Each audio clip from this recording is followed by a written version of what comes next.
Hello， 大家歡迎大家收睇 Man 空睇嘅 YouTube Channel。CSL 推出 5G SA SIM 都有半年以上嘅時間啦，咁唔知道咁多位用緊 CSL 嘅朋友升級咗未呢？咁而今集啦就非常之豐富而精彩嘅，就揾嚟咗 CSL 1010同埋 SmarTone 嘅 5G 上台卡，就嚟一個 5G 速度擂台戰。咁未開始之前啦，大家估估邊個台會優勝啦？過往去測試過多次 CSL 啦，同埋 SmarTone 嘅 5G 速度嘅，咁但係講到呢兩個台直接對壘啦，就真係第一次，咁所以啦，今集嘅紀念價值都非常之大。值得注意嘅係，今集圍繞住 CSL 5G 網絡嘅測試，可以話幾多元化嘅，就同大家集齊晒 CSL 同埋1010嘅上台 plan， 再加埋有齊 SA 同埋 NSA， 就方便大家去觀察呢幾樣嘢之間有啲乜嘢分別啦。首先交代測試背景，今次 5G 擂台分做兩組測試嘅，咁用3個唔同日子去做啦。第一組測試啦就1010嘅 SA SIM 對決 SmarTone 嘅 NSA， 而第二組啦就 CSL 嘅 NSA SIM 啦對決 SmarTone 嘅 NSA。咁大家陣間咧就觀察啦，佢哋之間有啲乜嘢分別啦。賣定關子先，今次測試我就認為 SA 咧就並非想象中快咗好多嘅。另外，今次一共做咗28次測速啦，我就發現到遊走咗香港唔同嘅區，涵蓋唔同類型嘅地方啦。CSL 同埋 SmarTone 大部分嘅測試下載都成功錄得3位數，就足以應付一般嘅日常使用嘅。只不過喺進一步分享詳細測試數據之前，希望大家幫手 like 翻條片啦，訂閱翻 Man 空睇嘅 YouTube Channel， 同埋啦加入咗 YouTube 會員啦，又或者係透過 Super Fans 功能試下贊助翻日常嘅營運成本。咁除此之外啦，都想同大家分享上個月所做嘅南港島線 5G 加埋 4G 測試，就齊咗3個台嘅。事不宜遲，言歸正傳，第一 round 測試就揾嚟咗1010嘅 SA SIM 啦，對決 SmarTone 嘅 NSA 嘅。咁講緊1010啦，佢個 priority 咧理論上就高過一般嘅 CSL 上台 plan， 咁可以視之為啦就比較好啲嘅 CSL 5G 表現嘅。咁今次測速啦，全部都係啟德入面做啊，一嗰晚啦就同阿卡牛哥啦同埋 Migo 就去慶祝緊3萬訂閱嘅慶功宴啊！第一 round 測試全部都喺啟德入面做嘅，咁有室內都有室外嘅，咁可能啦係個新發展區嘅關係啦，咁所以個網絡覆蓋啦都係幾唔錯嘅。咁大家見到啦，除咗1010有一次係100 Mbps 以下嘅下載速度啦，咁其餘兩個台所有嘅下載速度全部都係3位數嘅。咁而講右手邊上載速度啦，咁其實除咗一次 SmarTone 係單位數之外，咁全部都係雙位數嘅。最好嘅下載表現就係啟德零售館2啊！咁測試當時啦就係夜晚嘅晚飯時段啦，咁個 Sushi Law 啊同埋其他餐廳門口都有人排緊隊等緊位㗎，咁所以都唔係個空溜溜個狀態。咁 SmarTone 下載速度啦就係今次最好嘅419 Mbps 啦，咁而1010就錄得382 Mbps， 咁但係右手邊嘅上載速度啦就相對上係爭咁啲啊！咁講緊啦最好嘅上載速度啦就啟德零售館1嘅門口外面，咁 SmarTone 啦就錄得92.3 Mbps 啦，就快過1010嘅76.6 Mbps 嘅。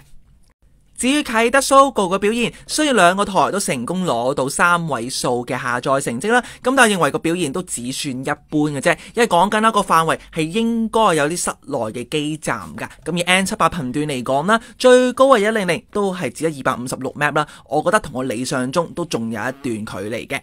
係時候數到最差嘅測試結果，唔知點解啦，呢兩個台不約而同都係啟德車站廣場嘅水池圍啦，錄得最差嘅下載速度。明明係能夠接收到 N78 頻段啦，咁但係速度好似仲衰過平時嘅 N1 嘅。咁講成績最差啦，就1010下載只有 33.1 Mbps 啦，連平時嘅限速42 Mbps 嘅 4G 都不如啦。咁講 SmarTone 啦就相對好少少，有101 Mbps 嘅下載速度啦，勉強守住3位數。咁但係相比其他嘅測試結果咧，都好明顯爭咁啲啦。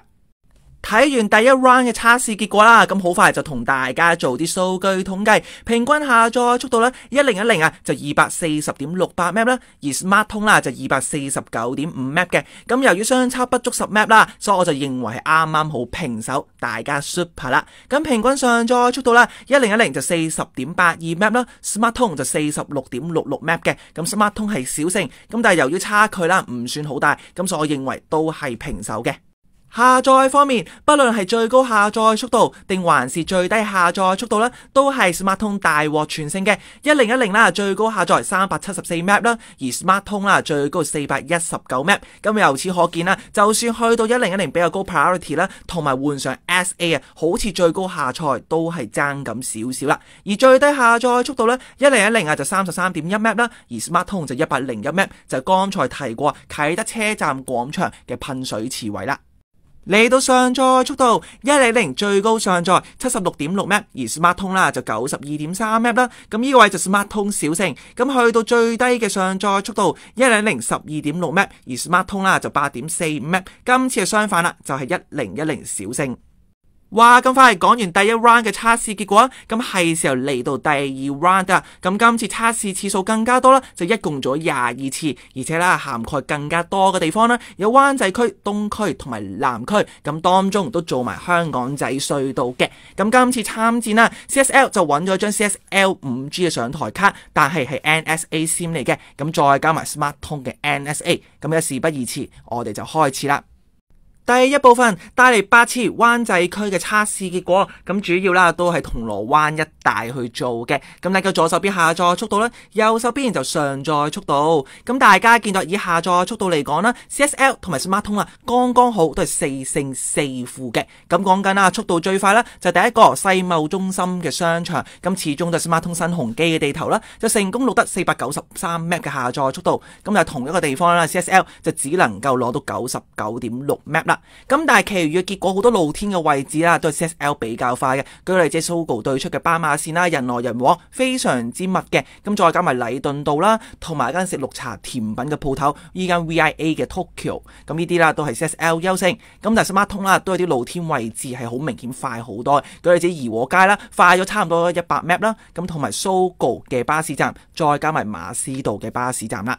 順帶一提，如果將 CSL 喺世貿中心商場嘅下載成績啦，即係第一行4 MB 入當成100 MB 嘅話啦，咁我哋今次都可以宣布，無論 CSL 定還是 SmarTone 啦，喺銅鑼灣嘅鬧市入面啊，所有下載測試成績都成功錄得3位數，咁我覺得啦，都係個幾唔錯嘅表現，因為始終都係考慮到銅鑼灣嘅人數真係比較多嘅。而去到右手邊嘅上載速度啦，雖然咧喺世貿中心商場 CSL 就擺明弱咗好多啦，只係3.76 MB 啦。咁但係其餘成績再加埋 SmarTone 嘅上載成績啦，就全部都有雙位數。咁而 CSL 有一次成功去到107 MB 嘅。咁講真啦，一般大部分日常使用咧都已經非常之夠做噶啦。下一部分就嚟到南區，咁由於測試次數比較多，咁所以分做2個畫面去睇啦。咁第一 part 就先同大家睇香港仔一帶啦，而第二部分啊，我哋就會去睇翻黃竹坑嗰邊嘅。好啦，咁第一個就香港仔隧道，咁今次測試就發現啦，無論係 CSL 定還是 SmarTone 啦，去到2025年嘅5月份啦，咁喺香港仔隧道入面仍然係只得 N1 嘅頻段覆蓋，係仲未做 N78 嘅。咁所以見到下載速度啦，好明顯就爭咁一大截啦。咁今次 CSL 啦就錄得86.1 MB 嘅下載啦，而 SmarTone 就52.8 MB 嘅。咁測試當日啦就公眾假期，咁條隧道唔算太多車啦。咁大家見到啦，無論下載定還是上載，個表現好明顯都係爭咁少少啦。下一個重點嚟啦，相信眼利嘅朋友就會發現，撇除第一次香港仔隧道啦，去到香港仔入面啊，所有下載成績都係 SmarTone 大獲全勝嘅。咁有部分結果啦，個差距都係好大嘅。咁大家見到6次香港仔測試啊，全部都係 SmarTone 黃色晒噶啦。SmarTone 有2次成功錄得200 MB 以上下載速度啊，分別係舊香港仔大街啦，同埋聖伯多祿堂巴士站。咁但係 CSL 啦，就係從來未試過拎到200 MB 以上嘅下載成績啦。咁因為相信啊，都高下已分噶啦。至於上載速度仍然由 SmarTone 領先啦，咁大家見到有3次上載成績係成功拎到90 MB 以上嘅，咁相反 CSL 最快嗰次上載就已經係66.9 MB， 咁呢個位啦都唔需要再多加解釋噶啦。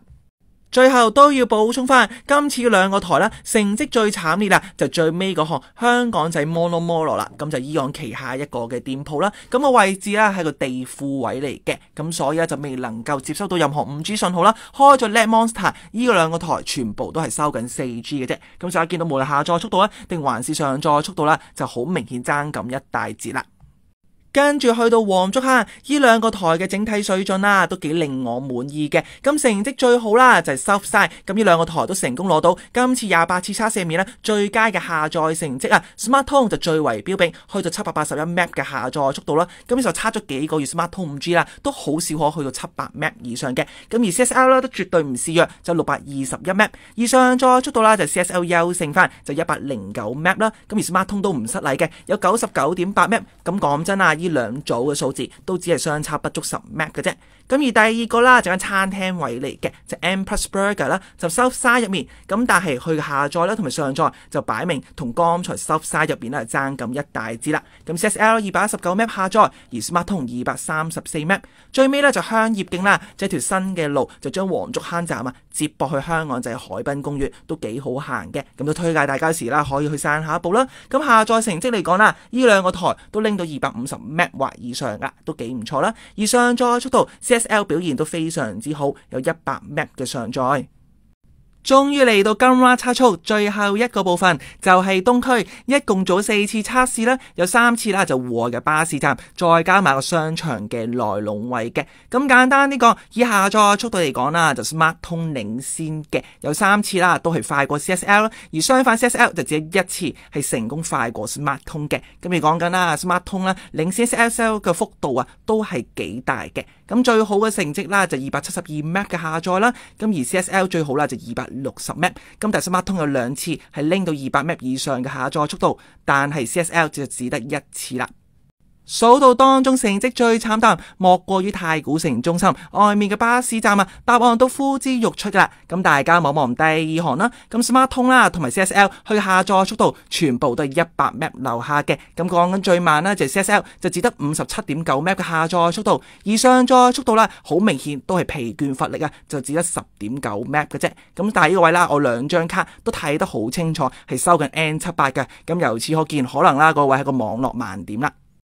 講晒第二 round 所有測試結果啦，咁我哋就一口氣睇晒灣仔區啊、東區同埋南區。咁平時港島區出沒啦，而且又用緊 CSL 又或者 SmarTone 5G 朋友都好歡迎下面留言啦，就同大家分享翻你平時嘅使用心得啦。咁依家就同大家做埋第二 round 嘅數據統計。咁以平均下載速度同埋上載速度嚟講啦，都係 SmarTone 優勝嘅。咁平均下載 CSL NSA 啦就 177.53 Mbps， 而 SmarTone 啦就去到2字頭有 214.43 Mbps 嘅。去到下面嘅平均上載速度 CSL 就 58.09 Mbps， 而 SmarTone 啦就65 Mbps， 咁一樣啦都係快過 CSL 嘅。至於下載表現 ，CSL 嘅最高下載成績就有621 Mbps 啦，而 SmarTone 啦就781 Mbps 嘅。咁因為 SmarTone 優勝呢，就係剛才所講Southside 商場入面嘅測試。而去到下面啦，最低嘅下載速度 CSL 9.25 Mbps 啦，SmarTone 就14.8 Mbps 嘅。咁由於相差得個幾 Mbps 制啦，我就覺得係打成平手啦。講埋上載表現，最高上載速度同埋最低上載速度啦，都係 CSL 優勝嘅。咁 CSL 最好上載表現啦，111 Mbps 啊，而 SmarTone 啦就 99.8 Mbps 啦。一陣間就會探討到啦。咁 SmarTone 啦所有上載速度咧係從來未成功突破100 Mbps 嘅，而下面最低上載速度咧一樣都係 CSL 優勝嘅。剛才分別報告完第一 round 啦，同埋第二 round 嘅測試啦，咁係時候嚟到最後一個部分，就將兩 round 測試夾埋晒一齊嚟一個大統計嘅。咁講緊啦，就將 CSL NSA 啦，同埋 SA、CSL 同埋1010啦，就全部結合埋晒，就當成 CSL 5G 網絡嘅表現啦。將第一 round 同埋第二 round 所有測試結果夾埋一齊啦，咁一共28次測試，平均下載速度同埋平均上載啦，都係 SmarTone 領先嘅。咁 CSL 平均下載 191.06 Mbps， 而 SmarTone 啦 221.94 Mbps 啦。而去到下面平均上載速度CSL 啦就係 54.39 Mbps， 咁 SmarTone 啦就 61.07 Mbps 啦。下一步，我哋將全部28次測試結果啦，去做翻下載同埋上載嘅分佈表，就方便大家用另一個角度去睇翻 CSL 啦，同埋 SmarTone 5G 網絡嘅實際表現。咁大家見到啦 ，CSL 2次咧就42 Mbps 以下嘅下載速度，咁 SmarTone 啦就有1次嘅。咁其餘嘅結果啦就擺翻喺度，就方便你哋慢慢睇，慢慢參考啦。然後分享上載速度嘅分佈表啦，咁有興趣朋友啦，去 hold 住面慢慢睇，慢慢研究。咁但係個位我想去 highlight 翻嘅，咁我可能最底啦，比較快啲嘅上載速度啦。咁 Smart 通啦走13次係拎到80 Mbps 至到100 Mbps 嘅成績啦。咁但係就從來未試過100 Mbps 以上嘅。咁但係講緊 CSL 5G 啦，佢有2次就80至100，再加埋4次係成功突破100 Mbps 嘅。咁但係加埋晒啦，都只得6次係拎到80 Mbps 以上嘅上載成績啦，咁所以單計有80 Mbps 以上嘅話就 Smart 通優勝，咁但係去到要計啦有100 Mbps 以上啦就係 CSL 優勝啦。咁大家點樣睇呢？都好歡迎下面留言，就同大家分享翻你嘅睇法。今集節目暫告段落啊！咁頭先我哋一口氣就分享晒28次測試結果啦，都做咗非常之詳細嘅統計啦，再加埋我嘅評論。咁唔知道大家點樣睇啦？都好歡迎下面留言就同大家分享翻啦。又或者你平時用緊 CSL， 又或者 Smart 通嘅 5G 上台 plan， 都好歡迎啊喺下面講翻你嘅心得啦。咁尤其是你已經升級咗做呢個 CSL， 又或者1010嘅 5G SA SIM， 咁我更加想知道，咦你升級 5G SA 之後，同以前用嘅 NSA 有啲咩分別呢？定還是感覺都係差唔多，又或者個體驗係差咗呢？咁都好歡迎下面留言啦，就一齊吹下水，一齊傾下偈啦。